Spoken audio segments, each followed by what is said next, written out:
Hi guys, so welcome back to the next part of the series. Today we're going to continue with the texturing, and I'm going to show you the workflow that I like to use to generate cool textures for elements. So, as we already have the stone right here, we need to start creating layers to add, more visual interest to the whole thing. So the first thing I'm gonna do here is I'm gonna modify this initial stone slate that we have to generate a material that's a little bit closer to our element. One of the cool things is we actually have a color picker and we can pick the exact color that we want. Now, do not pick the light, do not pick the shadow. Try to go for the neutral colors that we have like right around here. There we go. So as you can see, that stone color is a little bit dark. It's kind of like a purple hue. I'm still gonna make it a little bit darker still because we're gonna be adding some damages up to it. Now, every single texture we wet, every single material has properties. Right now, for instance, this one has a height property that's adding a little bit of extra detail to our element. You can see it right there. There's just some very, very tiny fibers that are adding just a little bit of extra information. If you like them, keep them. However, if you don't, you can just turn the height off, and that way this material will not be adding any height information to our scene. Now we need to talk about generators, which are a really, really powerful way to add more complex details to our elements. I really like the roughness of the stone. I think it looks good. It looks like a lava stone. And now what I'm gonna do is I'm gonna look for some rust. I'm gonna use this metal rust, and I'm gonna drop this on top of the stone slate. This metal rust will be a lot darker, so we can darken the color. And not only that, but we can actually also play with the blending modes that these layers have. That's why I mentioned that this is very similar to Photoshop. If you're used to Photoshop or After Effects or any imaging processing software, you're gonna find a lot of similarities between them. So for instance, this metal rust, I can change this to a overlay mode. As you can see, it's really, really, really gonna darken the rust. We can bring it up a little bit more so it's not as dark, so like a dark brown, something like that. And there we go. Now, the cool thing and the most powerful thing about Substance Painter is the fact that we can add masks to this thing. So if I right click and add a black mask, now I'm gonna be able to go in here and start painting that rust on the crevices and little points of our element. However, this is very time consuming, and we always want to find ways to make things a little bit easier for ourselves, right? Well, here we're going to use something called generators. So I'm going to right click on the black mask right there, and I'm going to add a generator. The generator is like a smart mask that will use the information that we got from the bakes in order to generate the textures. So if you guys remember when we were doing the bakes, we baked several maps. We baked normal maps, world space normal, ID, ambient occlusion, curvature, position, thickness. All of these maps are information that the baker is getting from the high poly and projecting into the low poly. Not all of these maps are going to be exported out to an engine, but all of these maps are going to be used inside of Substance Painter to utilize things such as these generators to get a better result. So for instance, this generator right here, I'm going to go and I'm going to look for this one called Dirt Generator. This one right here. Just going to click it and look at what happens now. Once the dirt generator works, you're going to see that now all of the crevices of the object have been filled with this rust layer, and we're getting this very, very cool depth to the whole thing.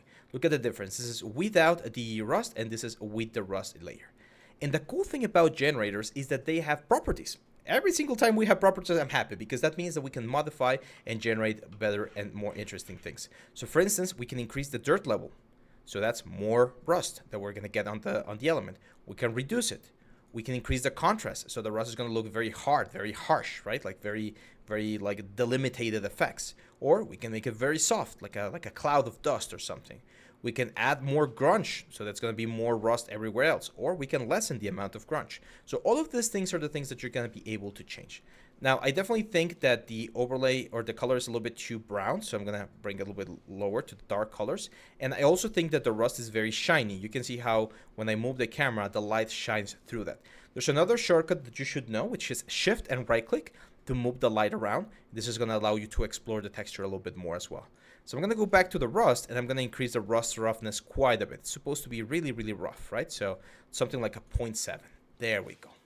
Then, if we want to, we can also play around with the intensity here with the overlay. So we can bring the opacity of the layer down, and that way we're going to minimize the effect as well. But see how much more detail and contrast we're able to get thanks to this very simple generator that's going to be a rust layer. And also, by the way, that's also happening here on the volcano. The volcano also has that stuff happening right now.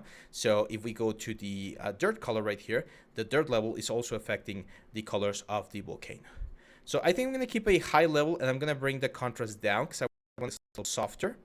And then I don't want this to be super, super intense. So I am going to bring this down something like a 70% or 50%, something like that. There we go, which still gives me a little bit of extra like punch to the whole thing, but it's not making it super, super obvious. Now, the next thing that we can add, usually rocks will have this sort of like highlight on the stone, right? Like the damage that we get. So what I'm going to do here is I'm going to add a new, let's see if we have, I believe this was, there we go, like concrete. So we got this concrete clean or this concrete cast. I really like this concrete cast.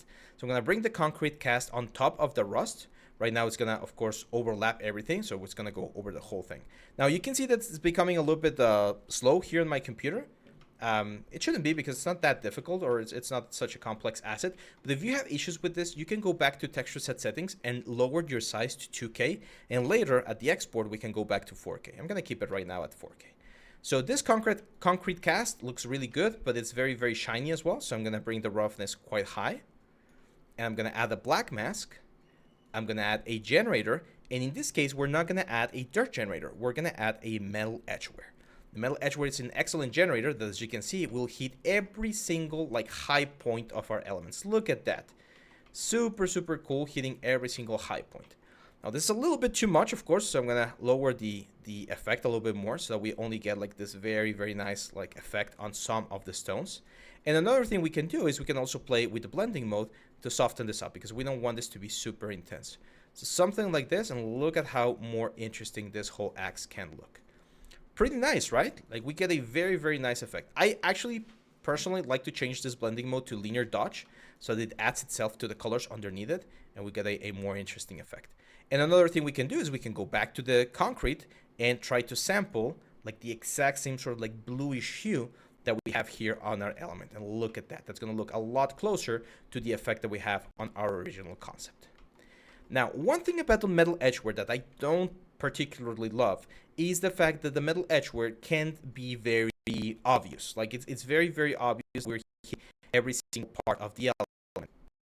That happens, it makes the element look a little bit unrealistic because you wouldn't expect the object to be damaged like uniformly across all of the areas. I'll show you a little bit of an advanced trick. It's one of my favorite tricks about metalware and how to make it look a little bit better. And that is we're going to add a variation. So I'm going to go to the mask right here and I'm going to add another generator, but it's not going to be a generator. It's going to be a fill layer.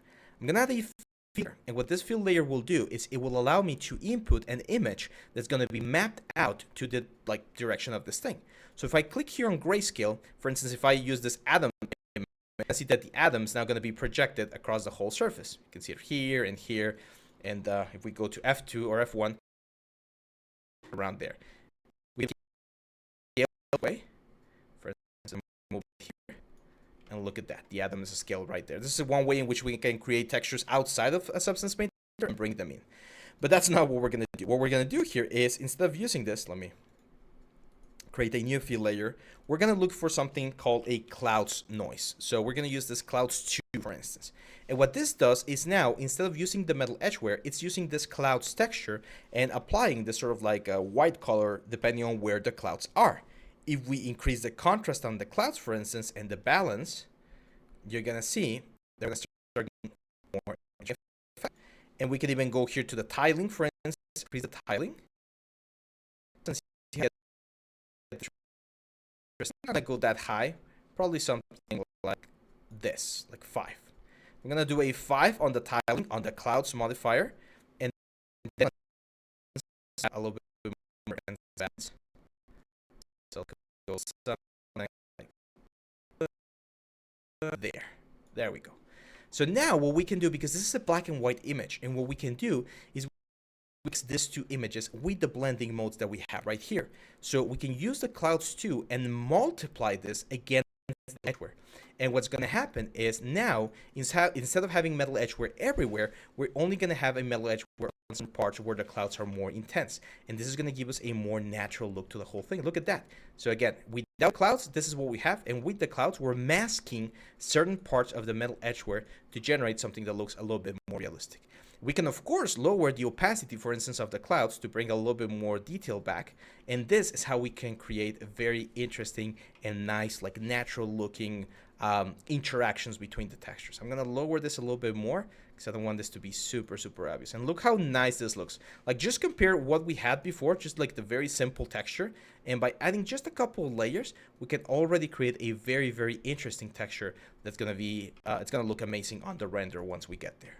So yeah, that's pretty much it, guys. That is the method that I normally use for this sort of things. Now, there are a couple more details that I'm going to be showing you, but this method of just adding a very simple rust and a very simple metal edgeware is like a go-to technique that you can use for your elements to generate something that looks very nice.